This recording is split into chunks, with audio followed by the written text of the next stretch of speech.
You need to continuously be learning. I'm just saying. They say if you want to be the best at something, you have to commit to the process. And that led me to New York at the Microsoft AI tour. Let's talk about the fact that continuous learning can level you up in many ways. Now, this was one that brought about so many different individuals from all walks of life, from all levels of profession. And this was something that was amazing. It was the first time that I ever gone there and been exposed to all of the technologies, all of the different features, and different ways in which other organizations and software companies are using AI. And I was blown away. All right, so we made it here. We're at the Microsoft AI tour event here in New York City. Now, what this is, there are a ton of workshops, talks, lightning talks, and presentations related to AI. You'll see everything from cloud solutions to business and enterprise setups and so much more. I'm actually really interested in how some of the Copilot studios and VS Studio will actually take shape when it comes to software development and front-end capabilities. So you'll see some integration or looking at some of the tools that they have here. But this is one of those events you do not want to miss. So I'm excited to be here. I'm going to check out one of these lightning talks. But in the meantime, I'll try to capture some of the things that are going on around here. And we'll see you in the next one with some of the keynote speakers and so much more. So enjoy. This is all AI related stuff. And I'm excited, so excited to be here. More to come. Shout out to the Teach for America team. They are doing amazing things. I'm glad to be a part of what you're doing. So getting there, I was more fascinated and more kind of rooted in learning and understanding things from a front-end perspective. This is VS Studio. This is their MCP functionalities, a lot of the Copilots and agent building and all of that. And I spoke to a few team members that kind of broke some things down and helped my understanding. And super helpful. They were super willing to help. And some of the specifics that I asked, a lot of them didn't go into great detail, but they were more kind of rooted in the high level. And that's fine, because some of these places love to do that and ensure that at least you scratch the surface. And if you want to dive deeper, you take the liberty of going to do that and finding out more. And so there I was, in the middle of it. Yeah, here is another thing. You can also say, just do this, and without telling which tool it is. Then it is going to pick. As I said, it is going to pick the right tool for you. If you have given the correct number of tools, and everything is extremely simple. And these MCP servers can be added to, forget about VSCode, pretty much everywhere at this point. And then you just consume them, right? You can use any AI model to reason with them, right? You tell AI model, here are 5 or 6 MCP tools, right? And then you're like, go pick it up and build a chicken coop for us. That's how it is. It comes from a variety of places. So Anthropic has a MCP server list. Microsoft has. You can bring it from everywhere. You can, as I said, you can bring your own tools too. You can build not just APIs as MCP service. You can build agentic applications, like actual agentic applications using semantic kernel or LangChain, and expose them as MCP service too. So, what challenges have you seen that being done? That process alone, what challenges? It's not hard. It's not hard. It essentially is saying that, see, I am talking in a language and you are talking back in the same language, regardless of how you implemented your logic. That's all an MCP server is, in my opinion, right? So the agentic framework you're building, you have to add an MCP server as a sidecar. actually add the relevant SDK, say like now expose this as an option. That's what I believe the APM is doing too. That's why any of your APIs can become MCP server means. That's exactly what it is.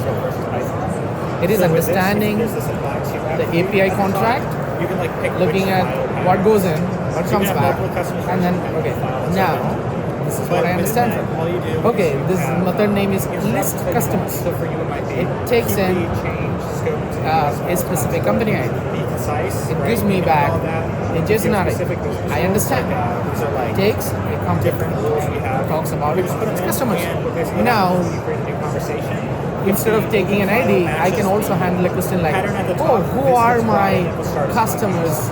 Or who are the customers of company XYZ? It can translate that into the API call and then get that. Sitting in on some of the talks was fun because you got a different lens as to why they wanted to approach it in this way. And then being able to be in the midst of the keynote speakers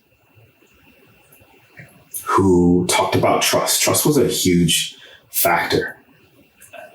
And this is on the heels of provisioning, AI governance, security, all of those things, because we really want to focus and really are mission critical when it comes to protecting data and privacy of others. And so that was particularly fun. Learned a lot there. Fiserv is another great example that you're going to hear from today. They're accelerating innovation with how they serve their customers. And so this is the success criteria that we see when we talk about a frontier firm. But it's beyond just the technology. It's also the underpinning of intelligence and trust. And intelligence is the contextual awareness that your data is providing each and every one of you. The intelligence is actually what makes the AI know who you are, how you work, how your organization runs, the intel that it brings of the market at large together. And trust is how we build together collectively and responsibly. That trust is how we make sure that the AI is secure, that it's governed, that the data that is flowing through the tools is getting only into the hands of those that should have it. And so this intelligence and trust underpins all of the technology, making sure that we can together unlock that potential.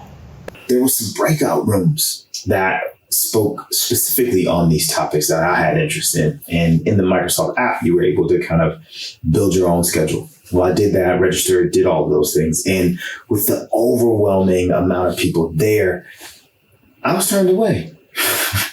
Yes. Can you believe that? Me? Yes. Turned away, as well as others, because there were so many individuals there that they couldn't house them all in one location. So being turned away, that put a damper on my expectations, but I did learn some other things. I spent time at a few workshops that were aligned with operations, AI agentic tools, and things of that nature. Something that is adjacent to my role and my discipline, but not really in the focus area. So that was cool to just understand it, to get an entirely different lens and a viewpoint, which was secondary to that.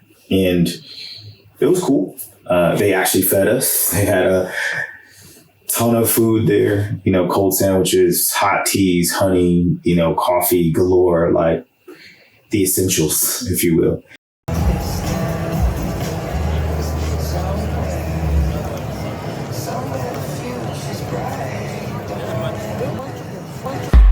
My takeaway from this entire thing was to continuously be learning. Always put the ability to learn more and get more out of the skills that you're going for above monetary value, above a title or anything like that. As I've mentored people in the past, I'm always communicative to them in relation to go after the skill set building versus the dollar amount. Now, not everyone thinks that way, and that's totally fine, to each their own. However, obtaining and building skill is something they can never take away from you. they can lay you off. They can demote you. They can even put a freeze on any annual increase in what your earnings are. But skills, acquired skills, they can never take away from you. And you can use those skills to acquire more, thus building more revenue and reputation and expertise in the space. So there's that. I say that because if there's ever an opportunity for you to get out, for you to go somewhere and learn more and build upon it, I encourage you to do so. Now, when it comes to Microsoft, there are a wealth of information out there for you to get up to speed, but there are a host of events, different workshops and things that you can particularly lean into so that you have a better understanding of how things work in their ecosystem. And that can be sort of the bridge to learning from other tools, learning from other organizations, platforms, and much, much more. Now, I can say I would do it again. I would encourage others to continuously do that.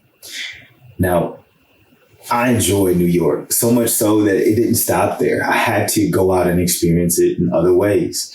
And I stopped by my favorite ramen spot in Manhattan and enjoyed a nice bowl of ramen. Ramen for the win. Thank you for waiting. Thank you.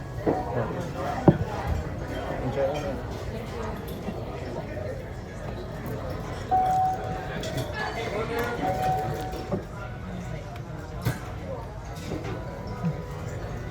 Once that satisfied my cravings, I actually booked a ticket to go see Hamilton on Broadway, the Rogers Theater, and this was an amazing performance. Shout out to all the cast there. I would definitely do that again. Top tier talent.